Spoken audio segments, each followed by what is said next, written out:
নমস্কার বন্ধুরা, আশা করি তোমরা সবাই খুব ভালো আছো।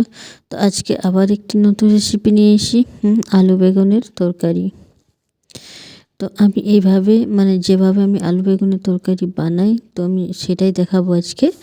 তো তোমরা কে কেমন বানাও অবশ্যই কমেন্টে জানাবে, আর লাইক কমেন্ট সাবস্ক্রাইব করতে ভুলো না।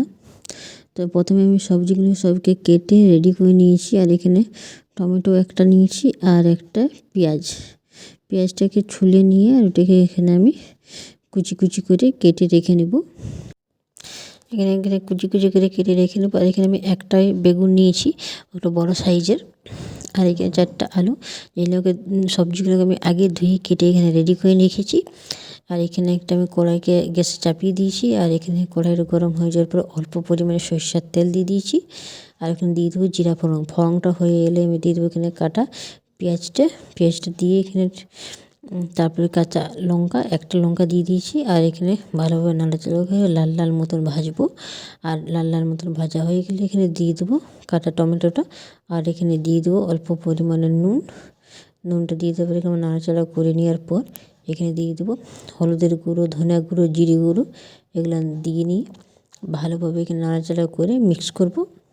টমেটোটাকে একদম এইভাবেই ভেজে নেব, যাতে একদম গলে যাওয়ার পর এখানে আমি ভালোভাবে মশলাটা কষে হয়ে পর এখানে দিয়ে দেবো কাটা আলু বেগুনটা দিয়ে এখানে ভালো করে এটার সাথে মশলাটার সাথে মিক্স করে নেব।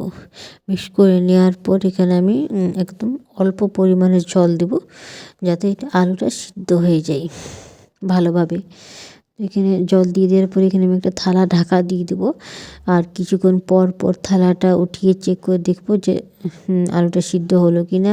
তো পুরোটা আমি একদম মিডিয়াম একদম লো আঁচে করেছি, বেশি হাই আঁচে আমি তরকারি রান্না করি না।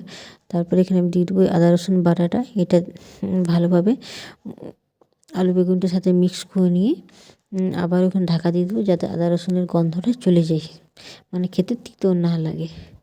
তো এইভাবেই আমি ঢাকা দিয়ে আলু বেগুনটাকে সিদ্ধ করে নেব।